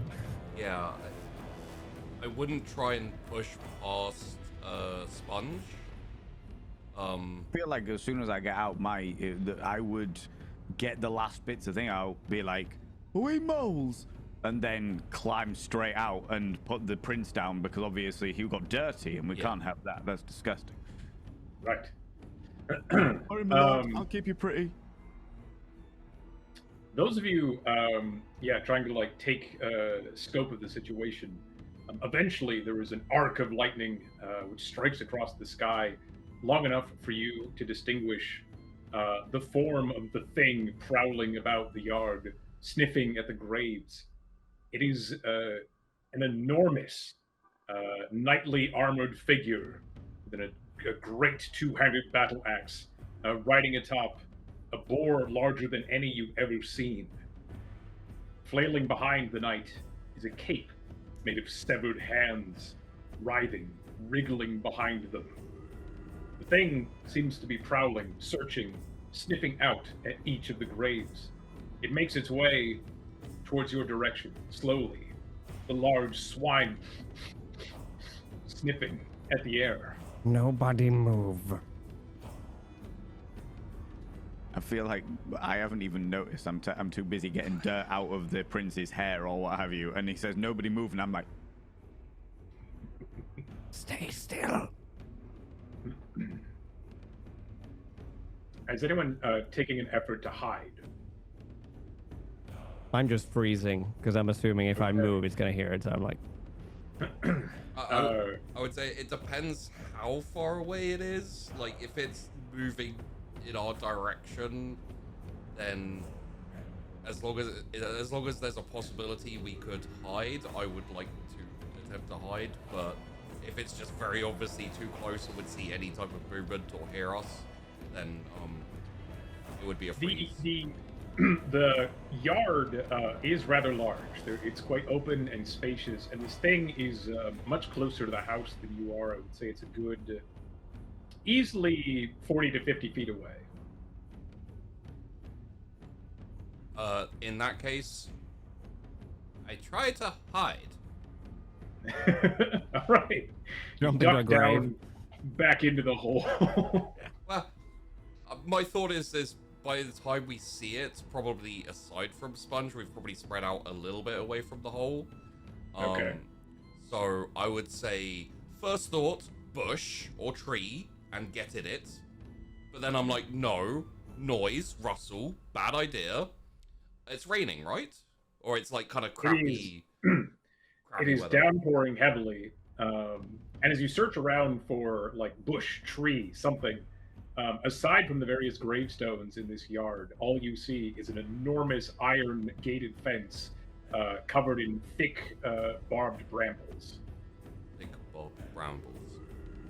I would like to get out of the hole very slowly as well, and I'm kind of staying on all fours crouched. I would like to release one of my rats in the opposite direction and kind of let it scurry. Sure. Decoy rat? Yeah. Gotcha. You let loose the rat. Begins to scurry off into the night. However, over the sound of the thunder and rain, it doesn't seem that either the swine or its rider have noticed the tiny squeaks of the rat. Still the most useful member of the party. Yeah, those of you attempting to sort of like crawl away, maybe take cover or hide, go ahead and give me an agility test. Oh, good. Oh, I'm guessing freezing isn't counting as hiding, right? No. I am counting it, but not as hiding. Yeah. Sven got a 16. I got an 8. Okay. Yeah, Sven, you slowly kind of like go prone and crawl through the muck and make your way. Could I suggest something just purely because I feel like I failed, but not like horrifically? So instead of like a traditional failure where I just don't hide, could I suggest a situation where I am forced to hide face to face with Sven in a position that I'm just incredibly uncomfortable with? Like maybe in a grave and she's just like literally face to face with me. Yeah, sure. So yeah, Sven, you definitely like a shadow in the night, like the inky void itself. Make your way prone stealthily, carefully, like a whisper, until you find a sort of a shallow grave with a large headstone. You roll into that ever so gently, only to see that just behind you is Bugum Toe, basically doing the stealth walk. Can I I'm gonna suggest something. Okay. You know, because I got a way higher self roll than you. Absolutely. In Sven's head right now, the only reason we're carrying this person with us is because of what they know. If they would so happen to perish to a horrible accident with a knight on a boar, then that's the will of the void, isn't it? It would very much be the will of the void. So as she crawls into this grave, she leaves 3 of her rats stacked on top of each other just outside of it. So Bugum kind of trips as he's trying to follow and trips and falls to the other way so that she can like quickly get on the opposite side and so that he catches the attention by falling. Oh yeah, you can just like chuck rats at him if you like. Could I suggest a classic banana peel rat where I am douche douche douche douche and then just step on one of the rats. It's so wet and slippy that my foot just goes flying in the air. I come like loudly crashing down onto the ground with like a splat. I'm like, bloody buggering rats! Just shouting out. Yeah, you step on the rat, you slip on the rat. The rat squeals in agony, not just a little, ratty chirp, but rather like a proper, like, that's a dead rat, and it's making a death rat squeal into the night. And if there's a creature that knows anything about squeals, it's swine. as the great tusked creature swivels its direction towards you. And as the lightning cracks around and the rain pours onto your face, cold, chilling, maybe you sense the void once again tingling at the back of your neck as it lumberingly charges across the yard towards you.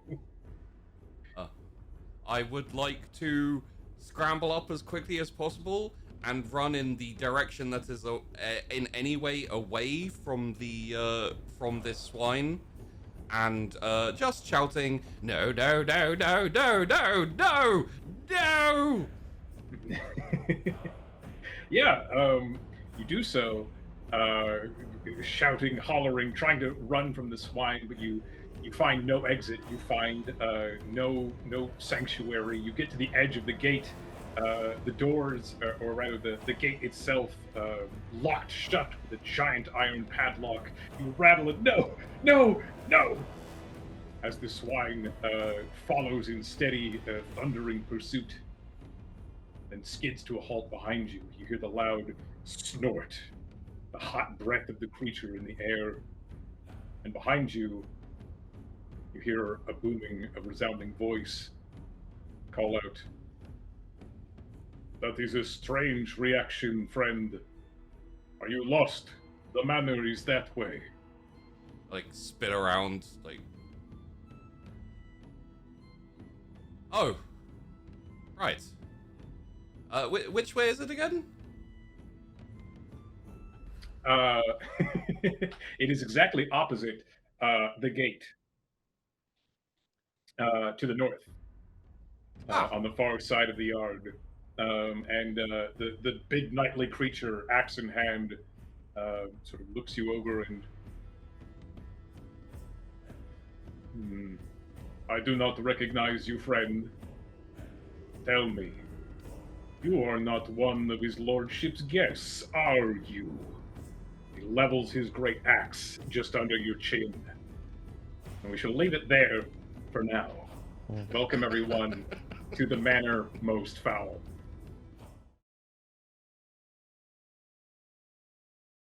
Thank you very much for watching. You can find links to the cast in the description below the video. Please do consider checking them out when you have a moment. A massive thanks to our patrons, currently on screen now, who are instrumental in keeping the shows coming and continue to astound with your support. A special shout to the Blind Watchman who laid claim to this episode. It's great to be back after a small break. If you are wanting to assist with engagement and cannot think of anything to comment, then please tell me, which of our bizarre little group do you find the scariest? Sponge, Bogum Toe, Groten, or Svind? Answers below, and feel free to explain why. For now though, last call has arrived and closing time is here. You are welcome back anytime you desire. Always feel free to wander in.